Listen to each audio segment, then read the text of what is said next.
لا حول ولا قوة إلا بالله العلي العظيم. أعوذ بالله من الشيطان اللعين الرجيم. بسم الله الرحمن الرحيم. الحمد لله رب العالمين، الصلاة والسلام على أشرف الأنبياء والمرسلين، سيدنا ونبينا وشفيع ذنوبنا وطبيب قلوبنا ومزكي نفوسنا،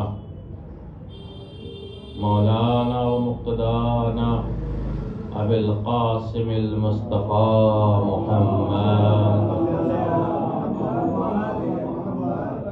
وعلى آله الطيبين الطاهرين المعصومين المظلومين الذين أذهب الله عنهم الرجس وطهرهم تطهيرا.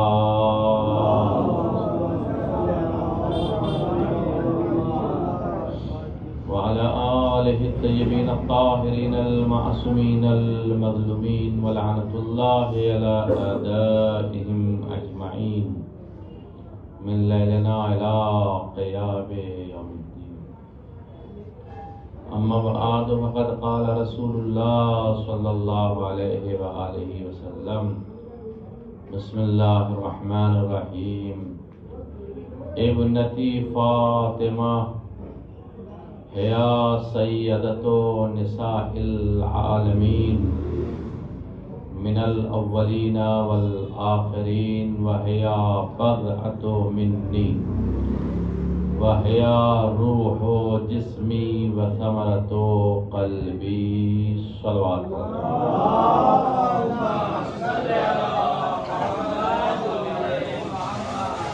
آپ حضرات سے گزارش ہے ایک بار سورہ الحمد اور 3 بار سورہ اخلاص کی تلاوت فرما کر مرحومہ و مغفورہ حسین بانو بنت مہدی حسن مرحوم کی روح کو اصال فرما دیں.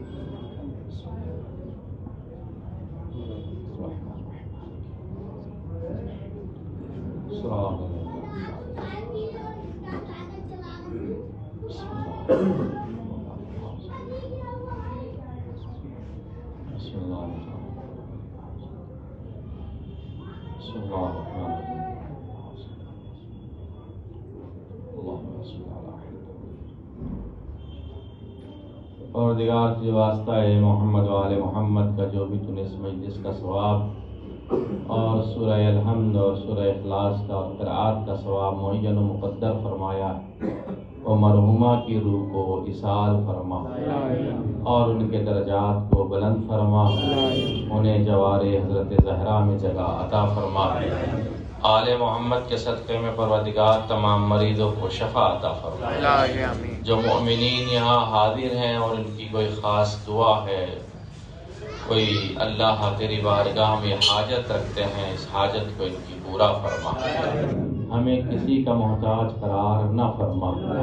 آل محمد کے صدقے سے میرے معبود اس سال کو سال تعمیر جنت البقیع قرار فرما.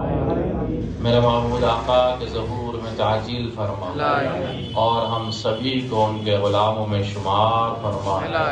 اپنی دعاؤں کو مستجاب ہونے کے لیے ایک درود کا سہارا لیں. محمد و آل اللہم صلی علی محمد و آل محمد. ایک مرحومہ کے اصال ثواب کی مجلس ہے اور اتفاق یہ ہے کہ شب جمعہ بھی ہے، جو کہ شب رحمت ہے، شب مغفرت ہے، شب توبہ ہے، شب انابہ ہے، اللہ کی بارگاہ میں گڑ گڑانے والی شب ہے. اور شبوں سے بہتر شب ہے آج کی شب، اور راتوں سے بہترین رات ہے آج کی رات. آج کی رات اللہ کی بارگاہ میں مومنین کی دعائیں مستجاب ہوتی ہیں. آج کی رات اللہ کی بارگاہ میں لوگوں کی دعائیں قبول ہوتی ہیں. آج کی رات اور کل کا دن جو آنے والا ہے، اس میں ایک نیکی کا ثواب 1000 نیکیوں کے برابر ہے. تو اس سے اندازہ لگائیے گا کہ اب ایک نیکی کا ثواب 1000 نیکیوں کے برابر ہے، تو اب شب جمعہ کی ایک مجلس کا ثواب 1000 مجلسوں کے برابر ہے. اس لیے کہ شب جمعہ کی رحمتیں ہیں، شب جمعہ کی مغفرت ہیں، صادق آل محمد امام جعفر صادق علیہ السلام امام ارشاد فرماتے خبردار شب جمعہ روز جمعہ گناہ مت کرنا. جس طرح سے یہاں 1000 نیکیاں لکھی جاتی ہیں ایک نیک کام کے بدلے، اسی طرح سے اگر کوئی گناہ کرتا ہے تو اس کا کئی گنا عذاب لکھا جاتا ہے. یہ شب جمعہ کی رحمتیں اور اس کی برکتوں میں امام معصوم نے ارشاد فرمایا. اور پھر روایات کہتی ہیں کہ کون ہے بندہ جو آج کی شب اللہ کی بارگاہ میں سوال کرے اور طلوع فجر سے پہلے ہم اس کو جواب نہ دے دیں. کمال ہے. آپ دیکھیے معصومین کی زبان میں جملے ہیں، میں تو صرف ادا کر رہا ہوں. شیخ عباس قمی نے مفاد الجنان میں شب جمعہ کا جو چیپٹر ہے اس کے اندر لکھا ہے کہ شب جمعہ کی رحمتیں، برکتیں، مغفرتیں، اس کی نعمتیں کتنی ہیں. اور پھر روز جمعہ سے جو متعلق بحث کی ہے اس میں شیخ عباسی نے قمی نے لکھا ہے. شیخ عباس قمی شیعوں کے نزدیک ایک بھاری بھرکم شخصیت کا نام ہے، کوئی معمولی چیز کا نام شیخ عباس قمی نہیں ہے. شیخ عباس قمی نے اگر کسی چیز کو کہہ دیا ہے، اب یہ ڈھونڈنے کی ضرورت نہیں ہے کہ روایت کمزور ہے، ضعیف ہے، حسن ہے، بلکہ بس وہ روایت صحیح اور بس صحیح ہے. اب آپ نے ارشاد فرمایا شب جمعہ ہے کوئی مریض جو سوال کرے اللہ طلوع فجر سے پہلے اسے شفا عطا فرما دے. ہے کوئی گناہگار جو طلوع فجر سے پہلے سوال کرے اللہ اس کے گناہوں کو معاف کر دے. ہے کوئی غریب جو اس کی غربت کو دور کر دے. ہے کوئی قرض دار جو اس کے قرض کو ادا کر دے. یہ ساری رحمتیں اور برکتیں شب جمعہ کی ہیں. شب جمعہ کی روایت میں آیا ہے. اور ایک اتنا آسان عمل شب جمعہ کا عباس قمی نے اپنی کتاب میں لکھا. شیخ عباس قمی نے وہ کہتے ہیں کہ شب جمعہ جتنی صلوات پڑھی جائے وہ کم ہے.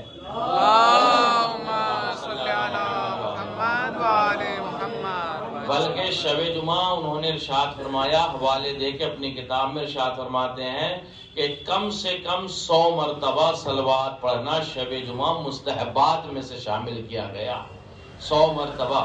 پھر آپ ارشاد فرماتے ہیں شب جمعہ کی رحمتوں میں کہ جب وہ جمعرات کی شام ہوتی ہے، عصر کا وقت ہوتا ہے، تھرسڈے جو شام کا وقت گزرا ہے، اس وقت اللہ کے فرشتے نازل ہوتے ہیں. ان کے ہاتھوں میں سونے کے قلم ہوتے ہیں، چاندی کے ورق ہوتے ہیں، اور جمعے کی شام کو واپس جاتے 24 گھنٹے روئے زمین پہ رہتے ہیں. ان کا کام صرف یہ ہے کون کون محمد اور آل محمد پر درود بھیج رہا ہے.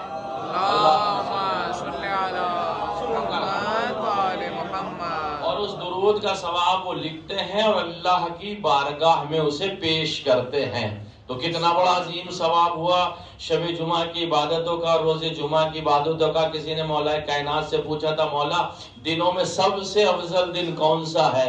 امام نے ارشاد فرمایا جمعے کا دن سب سے افضل دن ہے، اس لیے کہ یہ سید الایام ہے، دنوں کا سردار ہے روز جمعہ. اور آج کی رات راتوں کی سردار ہے شب جمعہ. اس سے بڑھ کر کے اور فضیلت کیا ہوگی شب جمعہ کے اعتبار سے اور جمعرات کے اعتبار سے اور روز جمعہ کے اعتبار سے کہ جہاں اعمال کو جمع کیا جا رہا ہے، اس میں چھوٹے چھوٹے عمل بھی 1000 گنا ہمیں عبادت کا مزہ دیتے ہیں. اس میں اپنے مرحومین کو یاد کرنا، مریضوں کو یاد کرنا، اپنے غربا فقراء کو یاد کرنا، جو بھی عمل انجام دیا جا سکے اور جتنا ہو سکے. اور بالخصوص صلوات پہ تو اتنا زور دیا ہے آج کی رات میں کہ آپ ارشاد فرماتے ہیں اور دن صلوات کا طریقہ اور ہے، لیکن آج کے دن شب جمعہ کی صلوات کا طریقہ اور ہے. آپ شب جمعہ کی صلوات کو اس طرح سے بیان فرماتے ہیں اللہم صلی علی محمد و آل محمد و عجل فرجہم و اہلک عدوہم من الجن والانس من الاولین والآخرین. اس کا مقصد صلوات پڑھے محمد آل محمد صلی اللہ محمد و آل محمد و عجل فرجہم و اہلک عدوہم من الجن والانس من الاولین والآخرین.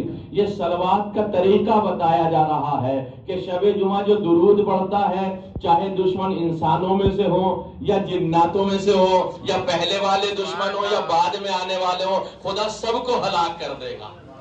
اس صلوات کے صدقے میں سب کو ہلاک کر دے گا۔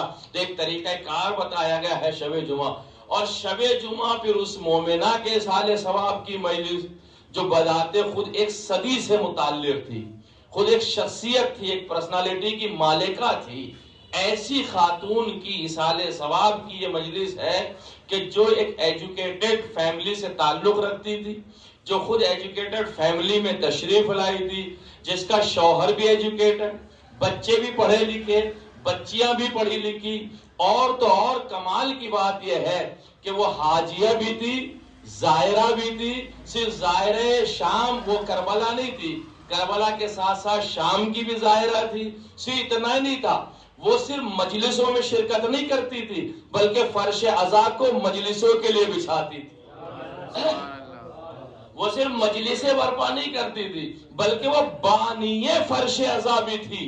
جہاں بھی رہی حسین کا فرش اس نے بچھایا، جہاں بھی رہی مولا کی مجلسیں اس نے کی۔ یہ میں نے مرحومہ کے بارے میں خود پڑھا ہے۔ ملتا ہے کہ مرحومہ اتنی مشتاق تھی، اتنی زیارت سے شرفیاب تھی، اتنا شوق رکھتی تھی کہ جب ان کے بچے مائیگریشن کرنے کے بعد پٹنہ سے دہلی میں اور دوسری جگہ پہنچے ہیں تو انہوں نے اپنا پورا گھر عزا خانے میں بدل دیا۔ کمال ہے اس مومنہ کا، ملاحظہ فرمائیے، یعنی پورا گھر عزا خانے میں بدل دیا۔ کوئی عالم دین خطابت کرنے کے لیے یا ذاکری کے لیے عشر اولا میں یا 40 کے عشرے میں جاتا تھا تو باوجود یہ کہ کنیزیں کام کرنے کے لیے ہیں، گھر والے دوسرے کام کرنے کے لیے ہیں، باوجود یہ کہ دوسرے آدمی کام کر سکتے تھے، لیکن خطبہ اور ذاکرین کی خود خدمت کرنا ان کا یہ اپنا ایک وتیرہ تھا اور ایک ہنر تھا۔ خود اپنے ہاتھوں سے خدمت کرنا ذاکرین کی، کیوں؟ یہ مولا کے میرے ذاکر بن کر کے آئے ہیں۔ اور اتنی ایجوکیٹڈ فیملی ہے، میں بھی جانتا ہوں، کیونکہ آج سے نہیں جانتا اس فیملی کو۔ میری ملاقات حاجی کرار صاحب کے گھر پہ انہی جعفر بھائی سے ہوئی ہے جن کی والدہ ماجدہ کی آج مجلس ہو رہی ہے۔ شاید ان کے ذہن میں یہ بات نہ ہو، اتنا تعلیمی نصاب کو آگے بڑھانا اس مومنہ کی روح میں رجا اور بسا تھا کہ اس نے اپنے سارے بچوں کو اس مشن پہ لگایا۔ جتنا قوم کی خدمت ہو سکتی ہے ایجوکیشن کے اعتبار سے، بچوں سب سے بڑی تمہاری خدمت یہ ہے کہ تم بچوں کی مدد کرتے رہنا۔ چاروں بیٹے ماشاءاللہ اسی لائن میں ہیں کہ خدمت اسلام، دونوں بیٹیاں اسی لائن میں ہیں، پوتیاں بھی، نواسیاں بھی، رشتہ دار بھی، کوئی میڈیکل سائنس میں ہے، کوئی میڈیکل میں ہے، کوئی ایجوکیشن میں ہے، کوئی اس طریقے سے ایسی تربیت دی۔ کیوں؟ اس لیے کہ صدق دل سے جس نے زہرا کی کنیزی کو قبول کر لیا ہو وہ زائرہ بھی ہوگی، حاجیہ بھی ہوگی، معلمہ بھی ہوگی، عالمہ بھی ہوگی، قوم کی ہمدرد بھی ہوگی، قوم کی خدمت کرنے والی بھی ہوگی۔ اس کے یہاں سے یہ چراغ نہ کھلیں گے، نہ جلیں گے تو کہاں سے جلیں گے؟ ایسی مومنہ کے سال ثواب کی مجلس، میں نے جب ان کے بارے میں پڑھا تو مجھے تعجب ہونے لگا کہ ایک مومنہ اگر حقیقی معنی پہ سیدہ دو عالم کی سیرت پہ عمل کرنے کے بعد اپنی اولاد کو زہرا کی سیرت پہ لگا دے تو اس سے بڑی کوئی اور کامیابی نہیں پائی جاتی، اس سے بڑی کوئی اور کامرانی نہیں پائی جاتی ہے۔ زانے گرامی اس سے اندازہ لگائے۔ اور آپ دیکھیں اگر ایک عورت کے اندر حضرت زہرا کی تینوں سیرتیں اتر جائیں، تینوں سیرتیں اتر جائیں تو یہ بھی اپنے زمانے کی کوئی آسیہ بن سکتی ہے، کوئی قدوہ بن سکتی ہے، کوئی کیا نام ہے زانے گرامی سیانہ بن سکتی ہے، کوئی زبیدہ بن سکتی ہے، کوئی ام ایمن بن سکتی ہے۔ یہ جو نام میں نے آپ کی خدمت میں پیش کیے ہیں یہ وہ تمام بیبیاں ہیں، 13 بیبیاں کہ جب امام عصر عجل اللہ تعالی فرجہ شریف کا، جب میرے مولا کا ظہور ہوگا تو یہ 13 بیویاں ہیں جن کے 9 کے اور 11 کے تو نام آئے ہیں باقاعدہ، اور یہ نام بھی میں نے اور آپ نے کسی عالم دین نے بیان نہیں کیا ہے۔ یہ نام جو 13 بیویاں ہیں ان میں سے 9 یا 11 نام آئے ہیں۔ ایک روایت میں نے 9 کے نام پڑھے، ایک روایت میں نے 11 کے نام پڑھے۔ یہ صادق آل محمد امام جعفر صادق علیہ السلام نے، امام علیہ السلام نے یہ نام بیان فرمائے ہیں۔ جب راوی نے پوچھا تھا مولا کیا ظہور کے وقت خواتین بھی آئیں گی؟ تو امام نے ارشاد فرمایا ہاں ظہور کے وقت خواتین بھی آئیں گی، اور ان میں سے 13 خواتین ایسی ہوں گی جو گزر چکی ہوں گی، اور وہ امام کی نصرت کے لیے اللہ انہیں دوبارہ زندہ کرے گا۔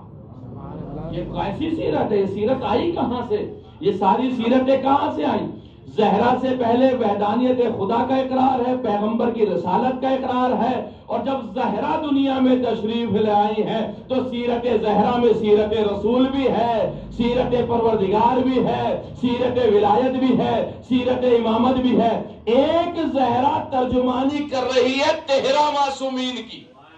توجہ چاہ رہا جان گرامی، یہ کہاں سے آیا ہے؟ یہ زہرا کی سیرت سے آیا ہے۔ یہ صلوات پڑھ دے محمد آل محمد۔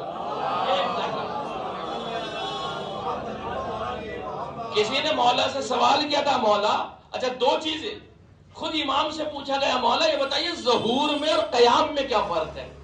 ظہور الگ چیز ہے اور قیام، اب شب جمعہ امام سے متعلق گفتگو نہ کروں تو حق ممبر ہی ادا نہ ہوگا۔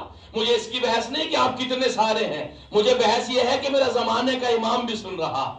توجہ چاہ رہا جانے گا، بلائدہ فرمائیے، مجھے تو اپنا پورا حق ادا کرنا نا امام کی خدمت میں۔ امام سے پوچھا مولا یہ بتائیے کہ قیام میں اور ظہور میں کیا فرق ہے؟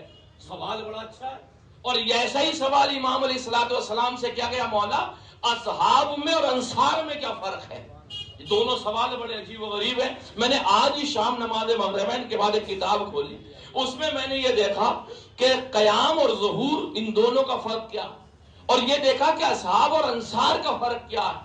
جب امام سے پوچھا گیا کہ ظہور میں اور قیام میں کیا فرق ہے تو امام علیہ السلام نے ارشاد فرمایا ظہور کا مطلب ہے کہ پردے سے چھپے ہوئے ہیں، ظاہر ہوں گے۔ جو استتار ہے، پردہ ہے، اس سے باہر آنے کا نام ہے ظہور۔ پھر سائل نے سوال کیا مولا ظہور پھر ہوگا کہاں؟ تو روایات مختلف ملتی ہیں۔ امام ارشاد فرماتے پہلا ظہور تو ہوگا مدینے میں، لیکن جب دجال کو یہ خبر ہوگی کہ امام کا ظہور ہو گیا، چونکہ علامت ظہور میں دجال کا آنا بھی ہے، سفیانی کا خروج بھی ہے، اور دجال بھی ایک بڑی دلچسپ بحث ہے ذہن گرامی اسلام کے اندر کہ دجال ہے کیا۔ میں اس سے بحث نہیں کروں گا، سفیانی ہے کون، اس سے بحث نہیں کروں گا۔ کہ مولا جب آپ کا خروج ہوگا، جب مولا کا خروج ہوگا تو مولا کا خروج کہاں سے ہوگا؟ کہ پہلا خروج تو مولا کا مدینے سے ہوگا۔ جب دجال کا قیام ہوگا، دجال نکلے گا اور دجال یہ نعرہ لگائے گا کہ میں ہی تمہارا رب ہوں اور میں ہی تمہارا پالنے والا ہوں، میں ہی ساری نعمتیں تمہیں دیتا ہوں، میں ہی سارا کھانا دیتا ہوں۔ تو 2 طرح کے لوگ ان کی طرف زیادہ بڑھیں گے۔ ایک یہودی مشن والے لوگ دجال کی طرف زیادہ بڑھیں گے، جو تاریخ بتاتی ہے، اور خواتین چونکہ کمزور عقیدہ ہوتی ہیں وہ خواتین دجال کی طرف زیادہ بڑھیں گی۔ تو اس لیے مولا سے پوچھا گیا تھا مولا جب دجال کی طرف عورتیں بڑھیں گی تو کیا امام کے ساتھ خواتین نہیں ہوں گی؟ اب امام نے ارشاد فرمایا 13 خواتین تو ہوں گی جو ظہور کے وقت قیام فرمائیں گی، آئیں گی، اس کے بعد 350 ہوں گی، اس کے بعد 7,800 خواتین ہوں گی جو نصرت امام کے لیے آگے بڑھیں گی۔ یہ روایات کے جملے پیش کر رہا ہوں، میری بنائی ہوئی کہانی نہیں ہے، یہ الفاظ نہیں ہے، میں لایا ہوں جانے گرامی۔ یہ تمام چیزیں سند کے طور پر میں اپنے پاس رکھتا ہوں۔ میرے مولا سے پوچھا گیا تھا مولا یہ بتائیے کہ اس طریقے کے جو روایات ہیں آپ مجھے بتائیے، تو امام علیہ السلام روایت آئی امام کے ظہور کے ساتھ، وہ جملے میں آپ کی خدمت میں پیش کر دوں 13 خواتین ہوں گی جیسے میں نے پیش کیا، البتہ یہ ابتدا میں ہوں گی۔ 13 خواتین ساری خواتین سے پہلے ہوں گی ظہور امام۔ اچھا اس موضوع پہ آ جائے، ظہور امام مدینے سے ہوگا۔ مدینے میں کم وفا ہونے کے بعد جب دجال کی امام کو خبر ملے گی تو امام مدینے سے چلیں گے اور اپنا ظہور مکے میں فرمائیں گے۔ اس وقت امام کے ظہور کی بات چلے گی، اور امام علیہ السلام کے ساتھ جب خواتین ملیں گی، امام کے ساتھ جو 313 اصحاب ہو جائیں گے۔ اب دیکھیں یہ جملہ اصحاب کا کہا، میں نے انصار کا نہیں کہا، دونوں میں فرق آپ کی خدمت میں پیش کروں گا کہ امام کے چاہنے والی خواتین بھی ہو سکتی ہیں، چونکہ ایک ماں کے اصال ثواب کی مجلس ہے، لہذا یہ میرا میسج کنوے ہونا چاہیے، بتانا چاہیے کہ جس طرح مرد انتظار کر رہے ہیں خواتین کو بھی انتظار کرنا چاہیے۔ امام علیہ السلام کی کنیزی کے لیے اپنے آپ کو تیار کرنا چاہیے۔ امام کا ظہور ہوگا۔ اب روایت کیا کہتی ہے وہ میں آپ کی خدمت میں پیش کرتا ہوں، درود پڑھے محمد و آل محمد۔ ایک روایت میں آیا، پہلی روایت آپ کی خدمت پیش کروں، ایک روایت میں 7,800 خواتین ہوں گی جو امام علیہ السلام کے انصار میں ہوں گی۔ دوسری روایت میں کتاب فتن میں ہے، ابن حماد نے اس کو نقل کیا ہے، دجال کے خروج کے وقت مومنین کی تعداد 12,000 کی ہوگی۔ جب دجال خروج کرے گا، لوگوں کو بہکائے گا، یہودی اس کے ساتھ میں ملیں گے، تو اس وقت جو ہمارے اپنے مومنین ہوں گے 12,000 کی فوج امام علیہ السلام کے لیے نکلے گی، اور 7,800 خواتین بھی ہوں گی، جیسا میں نے پہلے پہ کہی، دلیل کے طور پہ دے رہا ہوں۔ پھر رسول خدا صلی اللہ علیہ وآلہ وسلم نے ارشاد فرمایا، پھر روایت میں آیا کہ رسول خدا ارشاد فرماتے حضرت عیسیٰ ابن مریم کے ساتھ 800 مرد اور 400 عورتوں کے درمیان میں حضرت عیسیٰ نازل ہوں گے۔ 800 مرد ہوں گے، 400 عورتیں ہوں گی۔ عدد بھی بڑا اچھا رکھا ہے، 12 کا، 8 4 12 ہی تو ہوتے ہیں، جان گرامی ملاحظہ فرمائیے گا۔ یعنی عیسیٰ بھی، اللہ صلی اللہ علیہ وسلم، عیسیٰ بھی اپنے ساتھ 12 کا مفہوم لے کر کے نازل ہوں گے۔ ایک درود پڑھ دے محمد آل محمد، ملاحظہ فرمائیے۔ اب میں جلدی سناؤں گا، نہیں باتیں رہ جائیں گی۔ اس کے بعد پھر امام محمد باقر علیہ السلام ارشاد فرماتے ہیں، امام نے ارشاد فرمایا کہ جب ظہور ہوگا امام کا تو 300 سے زیادہ مرد ہوں گے اور 50 خواتین ہوں گی ظہور امام کے وقت جو ان کی مدد فرمائیں گی۔ اور چھٹے امام جعفر صادق علیہ السلام ارشاد فرماتے کہ 13 عورتیں ہوں گی، یہ چھٹے امام کی حدیث ہے، 13 عورتیں ہوں گی جو ظہور امام کے وقت ہوں گی۔ تو امام سے پوچھا گیا مولا ان کے نام تو بتائیے کہ کون کون سے نام ہوں گے؟ تو سب سے پہلے چھٹے امام نے ارشاد فرمایا قنوہ ہوں گی جو کہ دختر رشید حجری ہوں گی۔ یہ قنوہ یہ بیٹی ہے رشید حجری کی۔ رشید حجری صحابی ہیں مولا کائنات کے، اور رشید حجری نے صحابیت اختیار کی ہے چوتھے امام تک، اور اتنے بڑے صحابی ہیں کہ خود ان کی بیٹی قنوہ نے بیان فرمایا۔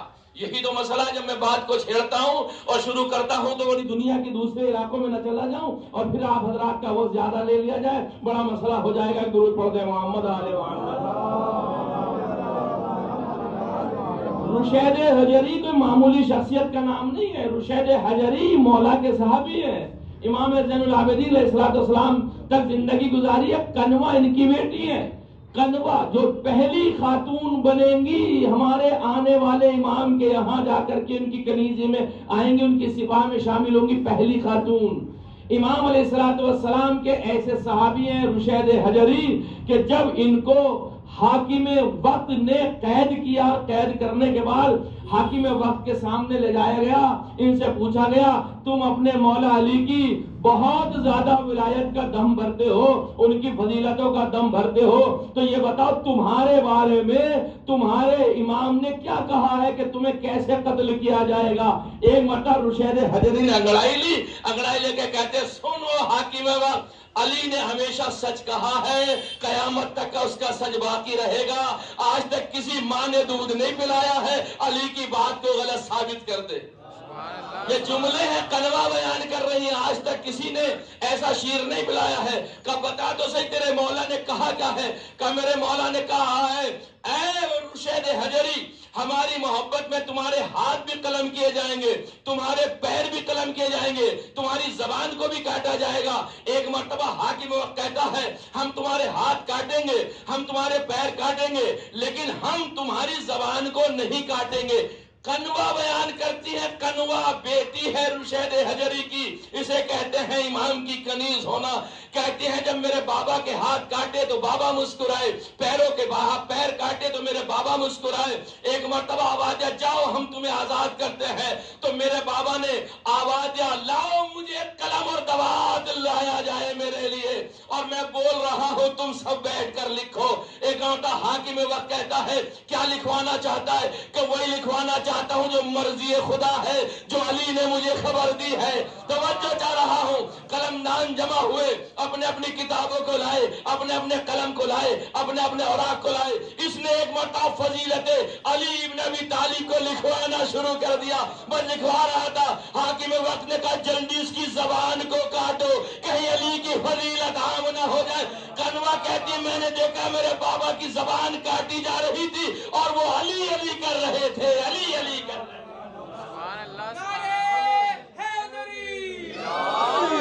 یہ وہی کنوا ہے جو ظہور امام کے وقت آئے گی، یہ وہی کنوا ہے۔ پہلا نام میرے مولا نے کنوا کر لیا کہ ظہور امام ہوگا تو کنوا آئے گی۔ دوسرا نام سنیں عزیزان گرامی، ایک درود پڑھے محمد وآل محمد۔ دوسرا نام ام ایمن کا ہے۔ ام ایمن کی بڑی عظیم شخصیت ہے۔ یہ جناب عبداللہ کی کنیز تھی، پیغمبر اسلام کے والد کی، پیغمبر اسلام کی والد کی کنیز تھی۔ جب ان کے والد عبداللہ کی وفات ہوئی اس کے بعد یہ کنیزی میں آ گئی تھی پیغمبر اسلام کے۔ ان کے بہت فضیلتیں ہیں، اب میں ہر بیوی کی فضیلت لکھوں گا تو مجھے مجلس میں اتنا وقت نہیں مل پائے گا۔ اور تیسری خاتون جو ہوں گی ام ایمن کے بعد وہ ہوں گی خبابہ والبیہ۔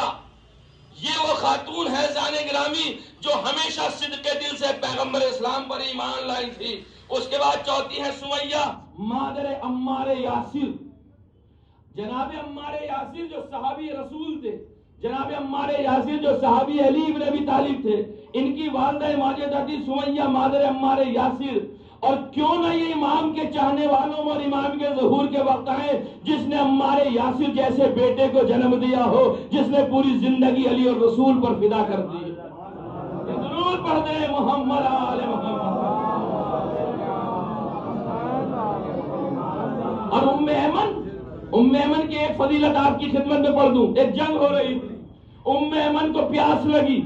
ام ایمن کہتی جب مجھے پیاس لگی تو دور دور تک پانی نہ تھا، تو اللہ نے آسمان سے ایک ڈول نازل کیا پانی کا۔ کیا سن رہے ہیں آپ؟ ایک مرحومہ کے سال ثواب کی مجلس ہے، ایک خاتون کی، یعنی خواتین بھی مردوں کے ہم پلہ اعمال اور عبادت میں ہو سکتی ہیں، بلکہ ان سے بلند ہو سکتی۔ اللہ نے ایک ڈول نازل کیا پانی کا۔ ام ایمن بیان فرماتی جب سے میں نے وہ پانی پیا ہے پھر مجھے زندگی میں پیاس ہی نہ لگی۔ ایسی بیوی آئیں گی عزیزان گرامی، رسول اللہ کے چاہنے والی ایسی بیوی آئیں گی جو امام کے سپاہ میں شامل ہوں گی۔ ایک درود پڑھ دے محمد علیہ وسلم۔ اور سنیے اس کے بعد جناب زبیدہ آئیں گی۔ جناب زبیدہ تو وہ شخصیت کی مالک ہے جو پوری کائنات کے بدلے میں آنکھوں دیکھی نہیں بلکہ غیب کی جنت کو خرید لیتی ہے۔ وہ واقعات بڑے مشہور ہیں لیکن میں یہاں پیش نہیں کروں گا۔ ام خالد ہیں، یہ بھی امام علیہ السلام کے ظہور میں آئیں گی۔ حمیہ ہیں، یہ بھی آئیں گی۔ ام سعید حنفیہ ہیں، یہ بھی آئیں گی۔ سیانہ معاشطہ ہیں، یہ بھی امام علیہ السلام کی سپاہ میں آئیں گی۔ سیانہ معاشطہ کا تو بڑا بہترین واقعہ تاریخ کے اندر ملتا ہے۔ فرعون کی بچی کے سر میں کنگھی جھل رہی تھی، جھلتے جھلتے کنگھی زمین میں گر گئی۔ جیسی زمین میں گری تو سیانہ نے ایک مرتبہ بسم اللہ کا نام پڑھنا تھا۔ اس کی بیٹی نے آواز دیا یہ کون اللہ ہے جو رحمان و رحیم ہے؟ کیا تم میرے باپ کو رحمان و رحیم کہہ رہی ہو یا کوئی اور اللہ ہے؟ تو ایک مرتبہ سیانہ نے آواز دیا تھا یہ وہی اللہ ہے جو تیرا بھی رب ہے، تیرے باپ کا بھی رب ہے اور میرا بھی رب ہے۔ سنیں عزیزان گرامی کیسی بیویاں گزری ہیں۔ ایک مرحومہ کے سال ثواب کی مجلس ہے، دل چاہتا ہے میں اسی طریقے سے جب یہ سنا اس کی بیوی، اس بیٹی نے، فرعون کی بیٹی نے جب سنا تو اپنے باپ سے شکایت کر دی اے بابا جو گھر میں ہمارے یہاں خادمہ ہے وہ تو کسی اور کو رب مانتی ہے، کسی اور کو اللہ مانتی ہے۔ توجہ چاہ رہا ہوں کیسی کیسی بیویاں تاریخ کے اندر گزری ہیں، کیسی کیسی کنیزیں تاریخ کے اندر گزری ہیں کہ اچھا ایسا ہے۔ فرعون نے طلب کر لیا، آواز دیا سیانہ، کچھ لوگوں نے ان کا نام سبانہ بھی لکھا ہے لیکن سیانہ معاشطہ کے نام سے کنگھی جھلنے والی، کنگھی کرنے والی یہ لفظ استعمال کیا جاتا۔ ان سے پوچھا بی بی ہم نے یہ سنا ہے کہ تم کسی اور رب کو مانتی ہو ہمارے علاوہ؟ تو جواب وہی دیا جو بیٹی کو دیا تھا، وہ تیرا بھی رب ہے، وہ میرا بھی رب ہے، وہ سب کا رب ہے۔ کہا یا تو اپنے عقیدے سے باز آ جا ورنہ تجھے اس تنور میں جلا دیا جائے گا. آواز دیتی مجھے 70 بار بھی جلائے گا تو میرا رب رب رہے گا. یہ وہی سبانہ ہے توجہ چاہ رہا ہوں. سارے بیٹوں کو جلا دیا اس ماں کے. ایک شیر خوار بچہ بچا تھا گود میں آگوش میں. فرعون نے حکم دیا کہ اب اس کو بچے سمیت تنور میں ڈال دیا جائے. بچہ شیر خوار تھا 2 سال سے کم کا. کیسے تنور میں ڈال دیا جائے, جلا دیا جائے, مجھے رب نہیں مانتی ہے. ایک مرتبہ سیانہ کے ایمان میں تھوڑی سی کمزوری آئی کہ کہیں ایسا نہ ہو شیر خوار بچہ بھی جلا دیا جائے. وہ اتنا کہنا تھا. وہ بچہ قدرتی نظام سے بول اٹھا, اماں اب تک ایمان بچایا ہے اب بھی بچا لے, اس لیے کہ وحدانیت خدا کا مسئلہ ہے. شیر خوار بچہ بول رہا ہے تو معلوم ہوا جتنے بھی فرعون ہیں ان کے مقابلے پہ شیر خوار ضرور بولتے ہیں. صلوات پڑھ دے محمد علیہ. ایک اور درود پڑھے محمد علیہ محمد. ایک مرتبہ جب اپنے عقیدے سے بات رہی اور عقیدہ نہ بدلا تو حکم دیا فرعون نے انہیں جلا دیا جائے. یہ وہی سیانہ ہے, وہی سبانہ ہے, انہیں جلا دیا جائے. جل کے راکھ ہو گئی تنور کے اندر, لیکن الہی عقیدہ نہ بدلا. ایسی ہوتی ہے کنیزان خدا عزیزان گرامی. اللہ نے ایک اہتمام فرمایا کہ یہ تنور میں جو راکھ بنی ہے سیانہ کی اور اس کے بچے کی, اس کو آسمان پہ محفوظ کر لیا جائے. اس راکھ کو محفوظ کر لیا گیا. پیغمبر اسلام مسجد حرام سے مسجد اقصی کی طرف جب گئے ہیں اور معراج کی بلندیوں پہ گئے, ایک جگہ ٹھہرے ہیں. جا کے ٹھہرنے کے بعد کہتے ہیں یا خدایا یہ کس چیز کی خوشبو ہے جو آج سے پہلے میں نے ایسی خوشبو کبھی نہیں دیکھی ہے. آواز آئی ہماری کنیز خدا سیانہ کے بدن کی خوشبو ہے جو قیامت تک محفوظ ہوتی رہے. صلوات پڑھ دے محمد علیہ. اس کے بعد ام خالد جہنیہ ہیں, پھر وطیرہ ہیں اور عجبیہ احبیجہ ہیں. یہ وہ خواتین ہیں 11 جن کے نام امام جعفر صادق علیہ السلام نے بیان فرمائے ہیں. صلوات پڑھ دے محمد علیہ محمد. ماں علیحدہ فرما رہے ہیں ماں کے اصحال ثواب کی مجلس ہے تو ماں کا کردار ہونا ہی ایسا چاہیے. خالق کائنات نے جو ماں کو مرتبہ دیا ہے اہل بیت علیہ السلام کے بعد وہ کسی کو عطا نہیں فرمایا. اس لیے کہ اللہ نے ماں کے اندر اپنی رضا کو رکھا. اللہ نے ماں کی رضا کو اپنی رضا میں رکھا ہے. ایک درود پڑھنے محمد آل محمد. ایک اور درود پڑھ دے محمد آل. آئیے آگا ذرا. ایک اور صلوات پڑھ دے محمد آل محمد. اجازت ہے حضور پہلے سے آتے تو پہلے سے آپ ممبر پہ ایک درود پڑھ دے محمد آل محمد. ملاحظہ فرما رہے ہیں یہ وہ کنیزان خدا ہیں جو ظہور امام علیہ السلام میں تشریف لائیں گی, جن کے نام آپ کے سامنے. ماں کتنی عظیم ماں اور اس کی فضیلت کائنات کے اندر اللہ نے کتنا مرتبہ اسے عطا فرمایا کہ ماں کی رضا میں اپنی رضا کو رکھا ہے. کائنات میں مجھے بتائیں کس کی رضا میں اہل بیت علیہ السلام کے بعد, لیکن اللہ نے مخلوق میں جو ماں کو رتبہ دیا ہے وہ کسی کو رتبہ نہیں دیا. اور اللہ نے اسی ماں کو اس کے چہرے کی زیارت میں خانہ کعبہ کی زیارت کا شرف رکھا ہے. آپ اس سے اندازہ لگائیے. اسی ماں کے چہرے کی زیارت میں خانہ کعبہ کے زیارت کا شرف رکھا. ایک راوی نے رسول خدا سے پوچھا تھا یا رسول اللہ اگر کوئی شخص خانہ کعبہ پہ نہ آ سکے اور اس کی زیارت نہ کر سکے تو وہ کیا کرے؟ پیغمبر نے آواز دیا تھا اللہ نے ایک کعبہ تمہارے گھر میں اتارا. لیکن میں ماں کی فضیلت پڑھنے جا رہا ہوں جانے ایک کعبہ تمہارے گھر میں اتارا. پھر پیغمبر کی ایک حدیث ہے خانہ کعبہ کو جتنی بار دیکھو گے اتنی بار زیارت قبول ہوگی. روایت ہے. پھر راوی کہتا ہے یا نبی خدا اگر کوئی خانہ کعبہ تک نہ پہنچ سکے تو اپنی دعاؤں کو کیسے مستجاب کرے گا؟ آواز اللہ نے کعبہ جیسا تمہارے گھر میں اتارا ہے. ماں کے چہرے کو دیکھتے چلے جاؤ, دعائیں تمہاری قبول ہوتی چلی جائیں. ماں کا مرتبہ ہے زانے گرامی، اس سے بہتر اور میں کیا؟ ایک یہ ماں، خاکی ماں، جس نے ہمیں اس دنیا میں وجود بخشا ہے، اس ماں کا احترام اتنا ہے تو جو کائنات کی ماں بنائی جا رہی ہو فاطمہ زہرا، اللہ نے اس کی رضا میں کیا اپنی رضا نہ رکھی ہوگی؟ کہ اللہ نے زہرا کی رضا میں اپنی رضا نہ رکھی ہوگی؟ وہ حدیث جو میں نے آپ کی خدمت میں پڑھی ہے، میں اس کا ترجمہ کر کے بات کو ختم کرنا چاہتا ہوں۔ ابنتی فاطمہ، میری بیٹی فاطمہ، ہے سیدۃ نساء العالمین، وہ عالمین کی عورتوں کی سردار ہے، میرے جسم میں روح ہے، میرا ثمرہ قلبی ہے۔ اور پھر رسول ارشاد فرماتے اذا احببت ان اشم راحت الجنہ، جب میرا دل چاہتا ہے کہ میں جنت کی خوشبو کو سونگوں تو میں زہرا کو سونگ لیتا ہوں۔ اس سے بڑھ کے اور کیا فضیلت زہرا سلام اللہ علیہا کی ہوگی، جو فاطمہ بھی ہے، مرضیہ بھی ہے، راضیہ بھی ہے، محدثہ بھی ہے، تقیہ بھی ہے، نقیہ بھی ہے، زکیہ بھی ہے، بطول بھی ہے، محدثہ بھی ہے، عالمہ بھی ہے، فاضلہ بھی ہے، صادقہ بھی ہے، صابرہ بھی ہے، کاتبہ بھی ہے۔ توجہ چاہ رہا ہوں، ملاحظہ فرمائیے، ایک بیوی ہے اور اللہ نے اس کے 9 نام رکھے ہیں۔ اگر عدد 9 سے بڑھ کر ہوتا تو زہرا کے اور نام بھی رکھے جاتے ہیں۔ سبحان اللہ، سبحان اللہ، صلوات پڑھ دے محمد۔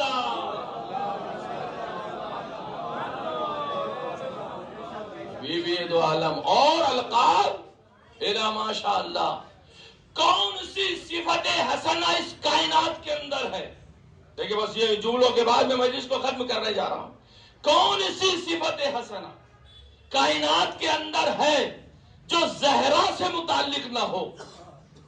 بلکہ ہر صفت بنی ہے زہرا کے یہاں آ کر۔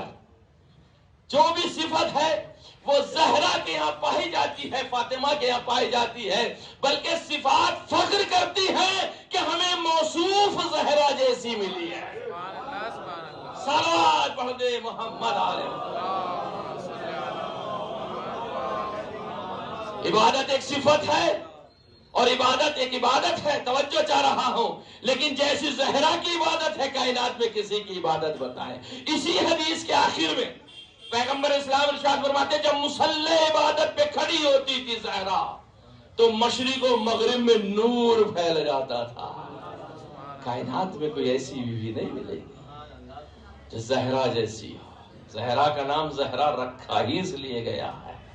توجہ چاہ رہا ہوں، یہ عذرا بھی ہے، عذرا کے تو عجیب معنی کیے ہیں علماء نے، میں یہاں بیان نہیں کروں گا ذہن گرامی۔ عجیب معنی، بطول کے عجیب معنی کیے ہیں علماء کرام نے۔ آغا کاظم کربلائی نے تو قلم توڑ دیا ہے حضرت زہرا سلام اللہ علیہا کی فضیلتیں جو انہوں نے بیان فرمائی ہیں۔ شہزادی جناب زہرا سلام اللہ علیہا، بس اس جملے کے ساتھ بات کو کیوں نہ ختم کیا جائے کہ مرضی خدا کی مالکن کا نام ہے بی بی زہرا، جو اتنی فضیلتوں کی حامل ہو۔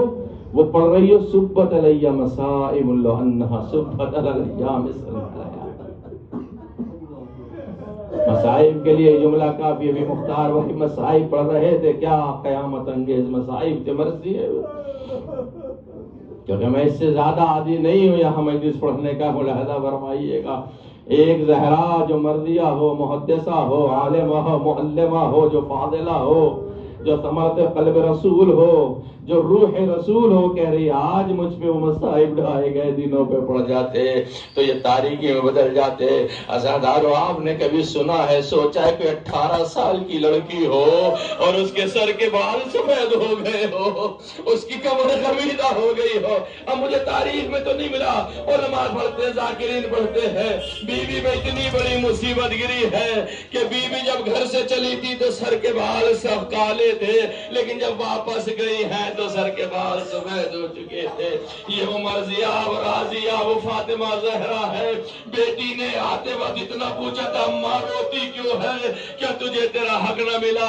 آواز دیا تھا بیٹی میں اس لیے نہیں روتی کہ میرا حق نہ ملا، رونا اس بات کا ہے جو دربار کے حالات دیکھ کر آ رہی ہوں، مجھے یقین ہے تیرے سر سے چادر چھینی جائے گی، تیرے بازو میں رسن بندھے گی۔ زینب ہے زندگی زندگی بھر سوچتی رہی، اماں کا کہنا قرآن کی آیت کے برابر ہے، اماں میری صادقہ ہے، اماں ہمیشہ سچ بولتی ہے، لیکن ہاں دارو عصر عاشور مولا عباس جب آئے کہ شہزادی اذن جہاد چاہ رہا ہو، میں جا رہا ہوں، کچھ پانی کی سبیل کر لو، شہزادی نے کچھ نہ کہا، بقی کا رخ کی آواز، یا اماں تیرا کہنا پورا ہونے جا رہا ہے میرا بھیا ابا، میں کہوں گا شہزادی کربلا سے کوفہ، کوفے سے شام، صرف یا عباس کہہ کے روتی رہی میری شہزادی۔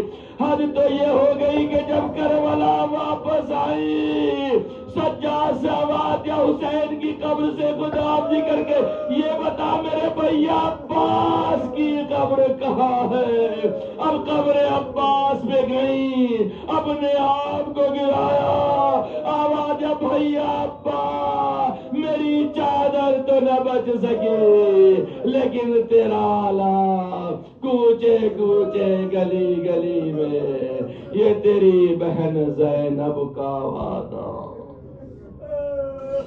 الا ولعنت اللہ علی قوم الظالمین، سیعلم الذین ظلموا ایام منقلب ینقلبون۔ پروردگار ہماری سزا کو قبول فرما۔